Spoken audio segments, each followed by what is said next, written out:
코스닥 상장 업체인 QSI라고 2023년 실적을 스루풋 회계로 분석하고 적자가 났는데 손익분기점을 예측해 보도록 하겠습니다. 매출은 17.7% 감소, 영업이익 767.8%가 감소했습니다. 가공비 배부 재고자산 회전율은 4.1회전으로 낮게 나타나고 그럼에도 불구하고 PBR은 1.11로 나타납니다. 그리고 재고자산 매출원가 분식회계 개연성 가정을 세워볼 수밖에 없습니다. 구독, 좋아요 부탁드리고 1.5 배속을 보시기 바랍니다. 먼저 원가회계 손익으로서 매출은 중소기업 규모죠. 186억 원을 달성해서 전년보다 17.7%가 감소했는데 가공비 배부 재고 자산은 32.7%로 매우 크게 감소를 했어요.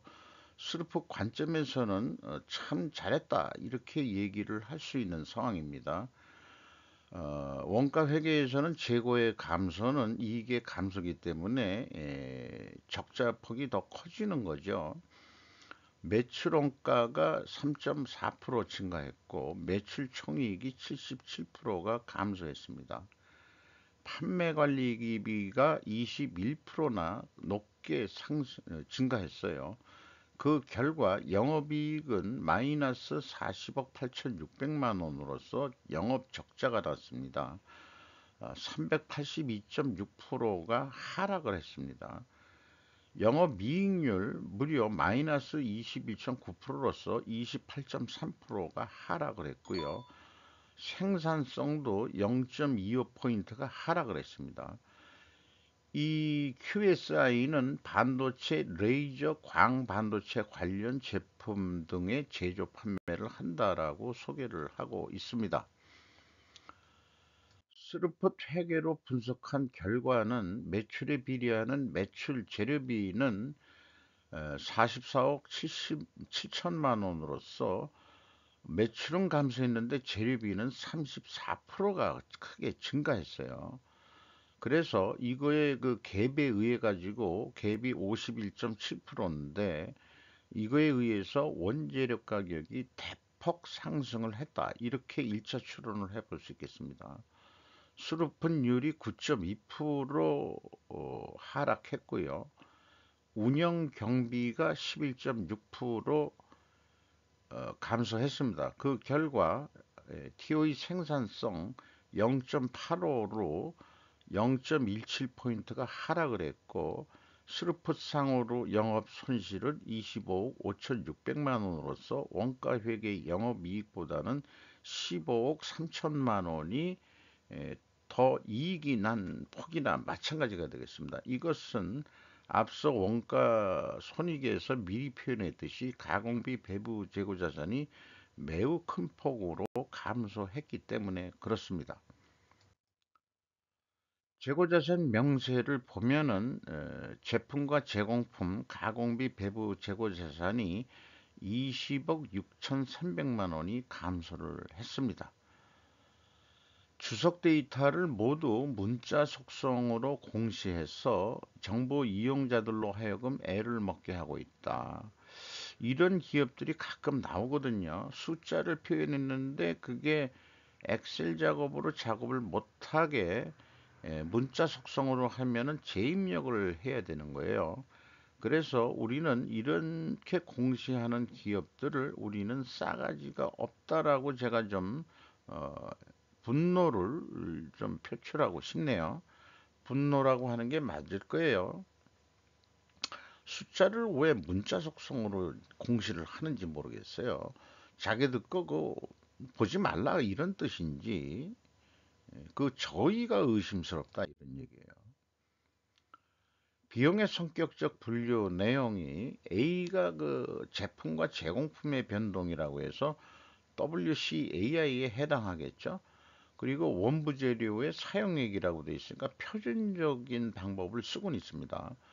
그래서 그 AB를 더한 금액 MC 매출원가 재료비는 60억 원으로서 164.1%나 크게 증가했고요. 운영 경비는 11.6%를 감소시켰습니다.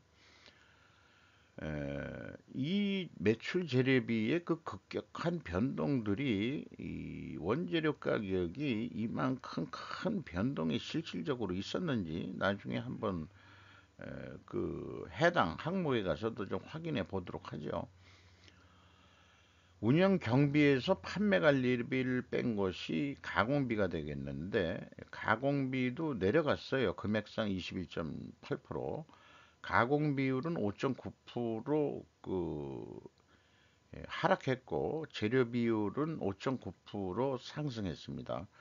여기서도 우리는 원재료 가격이 크게 상승을 했구나라고 2차 추론을 해볼 수 있겠습니다. 그런데 문제가 좀 있는 게 있어요. 2022년도 그 비성분 데이터 수정에 대해서는 어떤 설명도 없어요. 요거는 2023년에 전년도분을 공시한 금액이거든요. 근데 2022년도에 공시한 금액하고 다릅니다. 전체 금액은 맞춰 놨는데 이 갭이 이 제품과 제공품의 변동의 차이가 12억 원이나 차이가 있죠. 원부 재료 사용량에도 9억 원 차이가 있고, 어, 그래서 그 이 합계액 21억 2,500만 원의 차이가 있습니다. 그리고 그 이것도 그 문자 속성으로 해서 제가 변동된 금액만 이제 그 재입력을 한 거고요. 외주 가공비가 1,012억 원이 또 그 적게 표현이 돼 있어요. 지급 수수료도 변경이 됐고 기타도 변경이 됐습니다. 그래서 전체 금액은 21억 2,500만 원, 여기에서도 21억 2,500만 원. 제가 봐서는 이건 뭐 두들겨서 맞힌 것 같은 그런 기분이 들어간다 이게. 어떤 설명도 없는데 회계법인도 뭘 봤는지 모르지만은 그대로 사업 보고가 공시되게 만들었어요. 이렇게 그 지난 과거에 일어난 현실이 이렇게 변경될 수 있는 거냐? 뭐 있는지 실질적으로 있는지 뭔가 평가를 잘못했다든지 뭐 어쩌고 저쩌고 있겠지만 한마디로 재고 관리가 제대로 안 되고 있다라고 얘기를 할 수 있겠죠. 제품과 제공품의 변동이 어떻게 외주 가공비와 차이가 연결되느냐? 자, 제품과 제공품의 변동이 12억 1,700만 원인데 이게 외주 가공비하고 똑같은 금액이죠. 이게 어떤 사태를 얘기하는 거냐? 어떻게 외주 가공비하고 재고 자산의 변동하고 어떻게 연결이 되는지 저는 상상하기가 어렵습니다.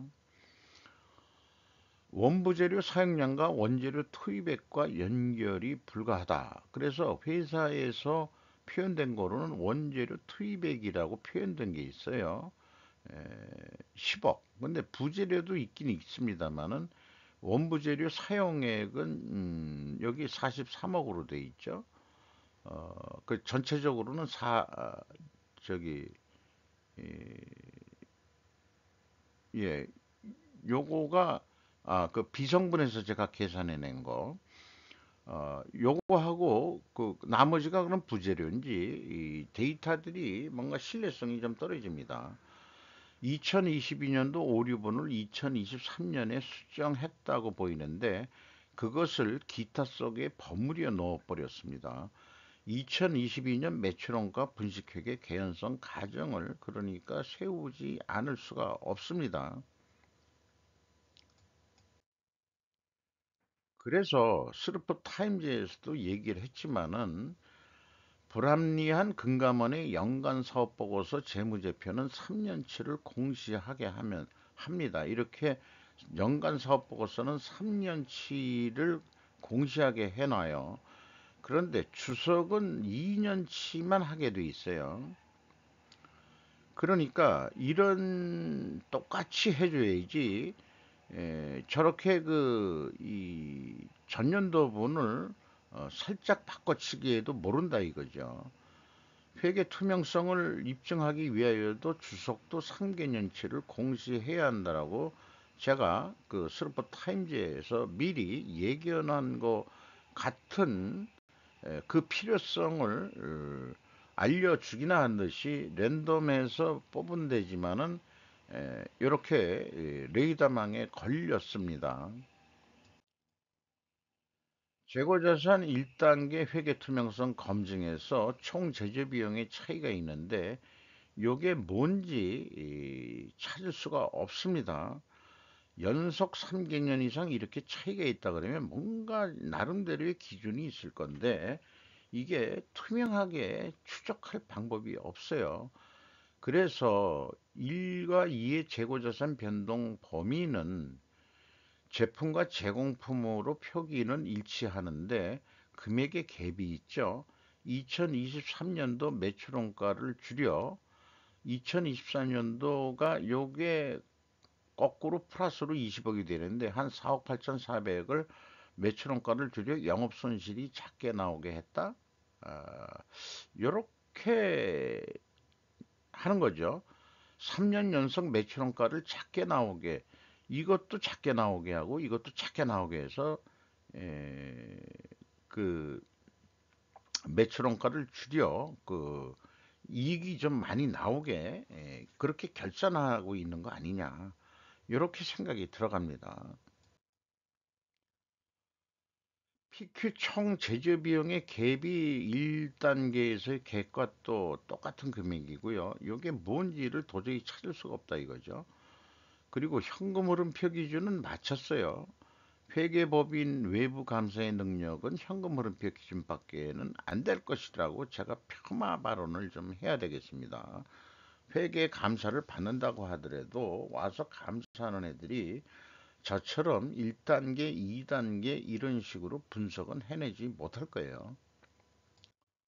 운영 경비로서 인건비가 47억 7,700만 원이 집행이 돼서 10%가 증가했는데 직원 수는 거꾸로 8명이 감소했어요. 그래서 평균 임금이 4,680만 원으로 전년도 3,950만 원보다 무려 18.6%나 크게 증가한 거로 산출이 됩니다. 그리고 2022년도는 2021년보다 8.9%가 또 내려간 거로 되어 있고요. 직원 수가 감소할 때는 내려갔다. 보통 직원이 수가 감소하면서 평균 임금이 내려간다면 고임금군을 내보냈다고 이렇게 해석을 하게 되고 이번에 8명을 줄였는데도 그 평균 임금이 4,680만 원이다고 크게 올랐다고 그러면은 에, 적자가 나는데도 이렇게 올렸다. 이게 이것도 좀 뭐 이상해요. 임금 관리도 직원들이 안정적인 생활을 할 수 있겠냐. 이런 것들 외주 가공비의 그 변동폭이 아까 그 줄여 34.4%로 이렇게 크게 줄 수가 있느냐 이거죠. 음, 그렇게 후려쳐도 되는 건지. 그러니까 2022년도에 그 이게 그 외주비를 바꾼 거 그것도 좀 문제로 보이고 뭔가가 투명하게 보이질 않습니다. 지급 수수료는 올라갔고요. 전력비하고 수도관열비를 쓰는 모양인데 18% 증가했습니다.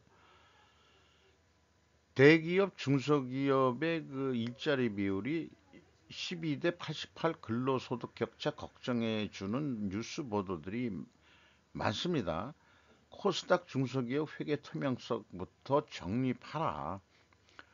저는 뭐 이 임금이 싸다, 이 많다 적다 이전에 회계 투명성을 해야 이런 것도 인정이 된다. 재고자산 투명성이 틀리면은 딴 것도 자꾸 신뢰도가 떨어져요. 다른 것도 그게 또 조작된 그런 수치들 아니냐. 급여 수준의 변동이 너무 심합니다. 이것도 신뢰도가 떨어집니다.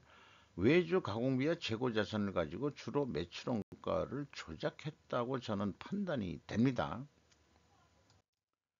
경영평가 지표로서 재고를 왕창 줄이는 바람에 이 4.1회 전까지 상승했어요. 그러나 그거는 2021년도 수준보다는 아직까지 내려간 수준입니다.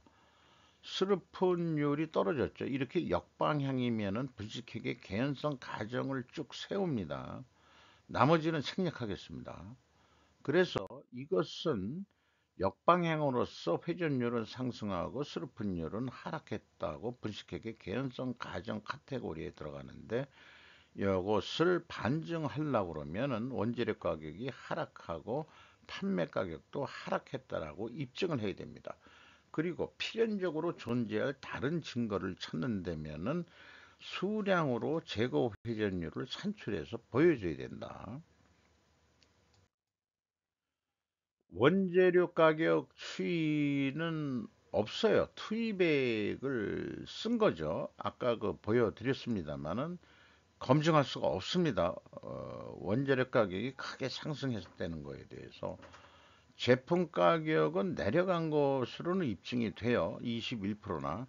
그러나 원재료 가격이 대폭 상승이 됐을 거라는 것은 회사가 공시를 안 하기 때문에 알 수가 없습니다. 그러니까 여기까지 봤을 때 분식회계 개연성 가정은 반증을 할 수 있기 전까지는 유효한 겁니다. 손익분기점 예측을 해보면은 200억 원 하면은 재고자산이 감소했기 때문에 계획상으로는 200억 하면 된다고 계산이 되지만은 실제 재고를 25% 줄인 상태로 한다면은 13억 적자가 나오게 돼 있어요. 그래서 적자가 안 나오는 수준이 어떻게 되냐 그러면 재고가 25% 감소할 경우 224억 원까지 올려야 된다는 얘기가 나옵니다. 그러면 9,500만 원 정도 이익이 나오게 돼 있는데, 이거를 12% 판매 노력 가뜩이나 안 되는데 재고만 25%를 올린다고 그러면은 200억 매출을 하더라도 가만히 있어도 손익분기점 7억 5,300만 원 이익은 날 것이다. 이런 그 원가 마녀에 우리는 그 유혹된 삶을 지속적으로 살고 있는데, 우리는 이 뭐 이제 마약으로 이제 비유를 할까요? 아니야, 마녀가 더 좋을 것 같아요. 헤매고 못 나오고 있는 거죠. 슬프 관점으로 손익분기점 산식을 먼저 목표를 어느 정도 해야 될 거냐를 봅니다. 어, 마이너스 25억이었죠. 이걸 제로로 그 전환 100% 전환을 하면 이제 제로로 했을 때 194억 정도 나오는데, 에, 운영 비용은 줄인다고 보고, 그래서 재료 비율이 10% 오른다고 가정했을 때 이 손익분기점과 유사하게 205억 정도는 나온다. 이렇게 되겠습니다. 그래서 이거를 가지고 205억 원을 하면은 한 7억 7천 정도 남는 거로, 여기에다가 4.5회전, 조금만 더 회전을 더 해보자. 10.3%더 노력을 해야 돼요. 이거 보통 일이 아닙니다. 이런 거를 해내려면은. 그럼 매출액이 226억 원까지 올라가게 되면은 스루풋은 23억, 아니, 스루풋이 아니고 영업이익은 23억 7,700만 원까지 올릴 수 있다. 이렇게 말씀드릴 수 있겠습니다. 이런 사업 계획도 재고가 감소했을 때는 이익이 더 증가했죠.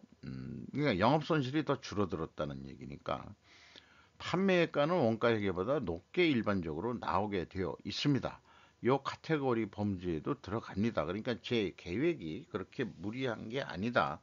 제 그 계획 알고리즘이 그렇게 무리한 게 아니다 하는 것을 나타내기 위한 표이기도 합니다. 현금 재무지표로서 캐펙스 자본적 투자는 8억 5,700만 원이 있었고요. 전년도에는 105억 원이나 투자가 있었습니다.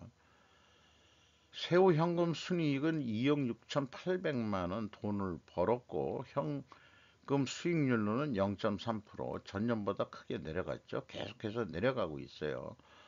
채권자한테 6억 5,600만 원 2022년도에 갚은 게 있네요. 레버리지율은 그 이자 부채 계정 까먹으로 볼 수 있는 건 없습니다. 주주익령 현금 흐름이 21억 7,500만 원을 주주가 가져갔는데 이 내역은 그 자본 변동표에 배당금 9억 1,100만 원 나갔고 자기 주식 거래로 이거를 사들였다는 얘기겠죠. 그러면은 아니 주주들이 사는 게 아니고 파는 거니까 이익 배당 돈을 가져간 폭으로 해석하면 되겠죠. 이런 내용이 되겠습니다. 그리고 최종적으로 그 FEM 38억 9,400만 원의 현금을 벌었다. 이렇게 얘기할 수 있겠습니다. 그러니까 결산은 적자를 만들어 놓고 실제는 속으로 뒤로는 현금을 챙겼다. 이렇게 얘기할 수 있는 겁니다. 주가를 보면은 1150원으로서 2023년 초보다 330원이 상승했고요. PBR로서 111%, 1.11 수준이 되겠습니다. 1 이하로 안 떨어지는 거는 뭐 다행이라고 생각을 합니다. 최대 주주는 삼화 양행으로서 26.62% 지분을 가지고 있습니다. 이상 QSA 그 분식회계 개연성 의견을 얘기하면서 이런 것들이 그 스루폿 손익으로 해내면서 또 그런 결론이 가정을 해볼 수밖에 없다는 거. 코스닥이 불투명한 기업들이 많을 것 같아요. 근데 제가 스루폿을 소개하는 입장에서는 가급적이면은 회계 투명성이 높은 기업들 코스닥이 아니고 코스피 상장한 데들이 그럼 나름대로 대규모가 큰 데는 그렇게 유혹들을 안 당할 거니까 투명 기업들이 많이 있다고 봅니다만은 한국이 더 좀 더 약진하기 위해서는 회계 투명성이 더 밝아져야 된다. 이런 의견을 드리면서 좀 마치도록 하겠습니다.